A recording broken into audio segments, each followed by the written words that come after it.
Hindustan live نے جب سے سنہری مسجد کا معاملہ پچھلے 3 دن سے یہ اٹھایا، گھر گھر یہ آواز پہنچی اور جو کچھ این ڈی ایم سی کے ذریعے رائے شماری لوگوں کا سجھاؤ جو مانگا جا رہا تھا، اس سلسلے میں ہم نے عوام کو بتایا اس چیز کو کہ آپ لوگ اپنی رائے بھیجیں 1 جنوری 2024 کی شام 5 بجے تک۔ تب سے لے کے اب تک یہ معاملہ بہت سرخیوں میں آ چکا ہے۔ تمام نیشنل ٹیلی ویژن چینلز ہوں یا اخبارات ہوں یا سوشل میڈیا ہو، اس پر سنہری باغ کو بچانے کی اب مہم بھی چل پڑی ہے۔ علاوہ اس کے آج کیونکہ جمعہ فرائیڈے تھا اور آج اسی سلسلے میں جامع مسجد دہلی میں اور شاہی مسجد فتح پوری میں بھی، دونوں دلی کی بڑی مسجدوں میں دونوں ہی شاہی اماموں نے اس معاملے کو اٹھایا۔ سید احمد بخاری نے جمعہ کی نماز سے پہلے اپنے خطاب میں عوام سے بھی یہ تمام بات کو رکھتے ہوئے کہا ہے کہ اب تک لوگوں نے بہت صبر سے اور تحمل سے کام لیا ہے، حکمت عملی سے لوگ چل رہے ہیں، لیکن سرکار یا حکومت اس کو ناجائز اس کا فائدہ نہ اٹھائے۔ ساتھ ہی انہوں نے یہ بھی کہا کہ سنہری مسجد کا معاملہ ہے، یہ سینکڑوں سال پرانی مسجد ہے۔ اگر راستے کی وجہ سے تجویز مانگی گئی این ڈی ایم سی سے، دہلی ٹریفک پولیس نے جو یہ لکھ کر کے دیا ہے کہ یہ ٹریفک کی کنجسشن ہو جاتا ہے، ٹریفک بہت زیادہ ہو جاتا ہے، تو اس کا حل یہ نہیں ہے کہ آپ مسجد کو منہدم کر دیں، اس کو شہید کر دیں۔ کیا کچھ سید احمد بخاری نے کہا، پہلے وہ سنیے اور پھر ان کے بعد میں ڈاکٹر مفتی مکرم احمد نے نماز جمعہ سے پہلے اپنے خطاب میں عوام سے کیا کہا، پھر وہ سنیے۔ دہلی میں ایک مسئلہ ہے سنہری باغ روڈ کی مسجد کا، جس کو این ڈی ایم سی نے شہید کرنے کا پلان تیار کیا ہے۔ سنہری مسجد کے تعلق سے بھی آج کہنا ضروری سمجھتا۔ سنہری باغ روڈ پر ایک 350 سالہ قدیم مسجد ہے، ایک تاریخی مسجد۔ اس مسجد کے تعلق سے چند ماہ قبل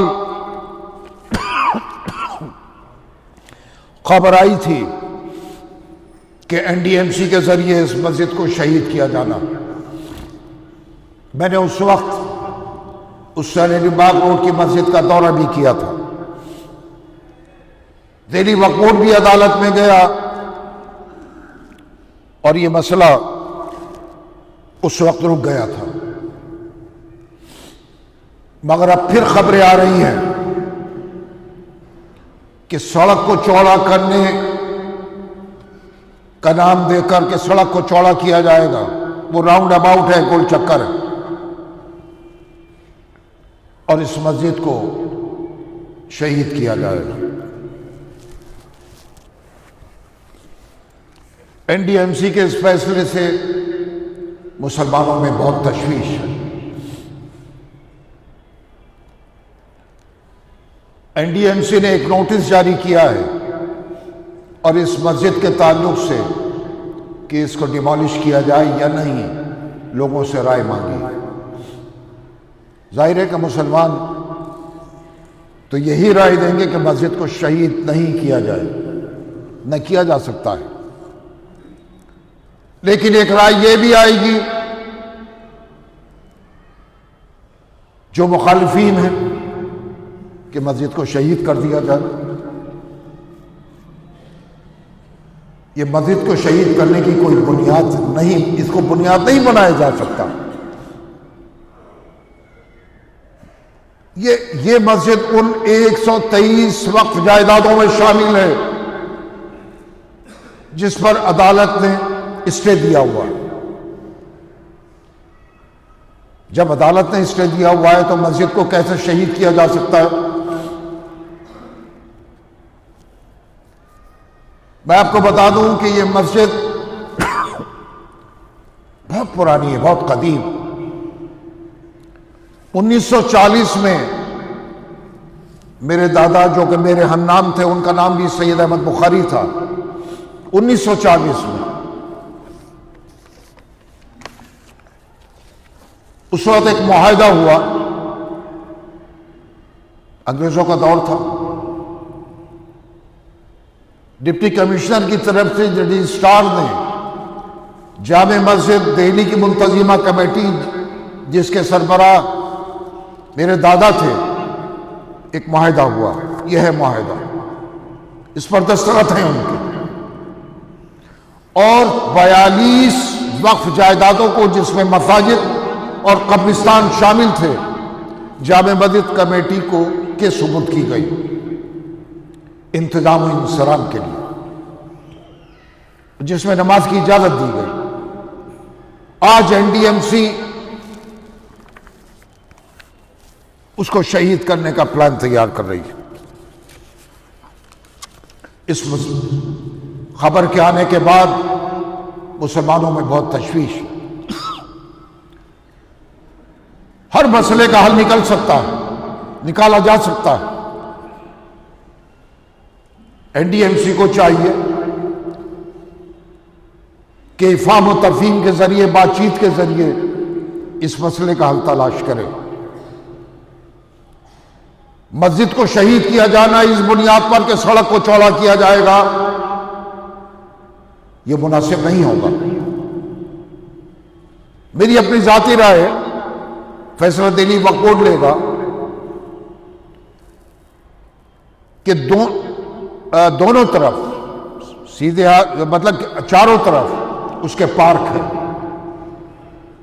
آپ غور کر لیجئے، بات چیت کیجئے دہلی وقف بورڈ کے ساتھ، پارک میں سے کچھ حصہ لے لیجئے، آپ سڑک کو چوڑا کر لیجئے، لیکن مسجد کو شہید کریں یہ کسی بھی طرح سے مناسب نہیں ہوگا۔ میں پھر کہوں گا کہ مفاہمت اور بات چیت کے ذریعے اس کا حل تلاش کریں تاکہ مسلمانوں میں جو تشویش پائی جا رہی ہے اس کو دور کیا جا سکے۔ مجھے امید ہے کہ NDMC اس پر سنجیدگی سے غور کرے گی۔ آج صرف دعا ہی کر سکتے ہیں فلسطین کے لیے، غزہ کے مسلمانوں کے لیے کہ اے اللہ اس دنیا میں ہر انسان پریشان ہے، اے رب سب کی پریشانی کو دور فرما، اے کون و مکان کے مالک انسانیت کو بچا لے، اے رب ذوالجلال یہ زندگی تو نے ہی بخشی ہے، ہر پریشان حال کی پریشانی کو دور فرما۔ اس وقت امت پریشان ہے، میرے مولا اب تو رحم فرما دے، رحم کر دے، کرم کر دے، اے رب کائنات دنیا انسانیت کی مدد فرما، اے زمین و آسمان کے مالک اس آسمان کے نیچے اور اس زمین کے اوپر فلسطین کے مظلوموں کا تیرے سوا کوئی نہیں، کوئی ان کی فریاد سننے والا نہیں، اے رب ذوالجلال تو سن لے اور کوئی ان کی فریاد سننے والا نہیں۔ یا اللہ اس میں کوئی شک نہیں، اس میں کوئی شک نہیں کہ تو بہترین کرشمہ ساز ہے، مظلوموں کے ساتھ ہونے والی سازشوں کو ناکام کر دے۔ اے اللہ تو فلسطینیوں کو، دنیا کے عوام کو، دنیا کے مسلمانوں کو اپنی پناہ میں رکھ، اے رب کائنات، اے رب ذوالجلال ہم جیسے بھی ہیں تیرے بندے ہیں، یا رب ہماری دعائیں اپنے دربار میں قبول فرما، آمین یا رب العالمین۔ اپنوں کی یادیں خوشبو کی طرح ہوتی ہیں، چاہے کتنے بھی کھڑکی دروازے بند کر لو، ہوا کے جھونکے کے ساتھ اندر آ ہی جاتی ہیں۔ اب ہوا چلے نہ چلے، ہمارے عطر کے ساتھ بنائی یادیں ہمیشہ آپ کے ساتھ رہیں گی۔ زمزم پرفیومز، حضرت نظام الدین سے نکلی خوشبو جو پچھلے 30 سال سے آپ کی یادوں کا حصہ ہے۔ نئی دلی کی جو مسجد ہے سنہری باغ کی مسجد، تقریباً 150 سال پرانی، یا اس سے بھی زیادہ، اب وہ بیچ میں آ رہی ہے، گول چکر کے بیچ میں ٹریفک کی پرابلم آ رہی ہے۔ 150 سال کی وہ مسجد، اب نئی دلی میونسپل کارپوریشن چاہ رہی ہے کہ ٹریفک اچھا ہو جائے گا، رواں دواں ہو جائے گا اس مسجد کو شہید کرنا۔ بتائیے ٹریفک کے لیے کوئی بات ہوئی؟ بھائی 150 سال سے مسجد ہے، آپ سوچئے 150 سال سے مسجد ہے، کوئی پرابلم نہیں ہے،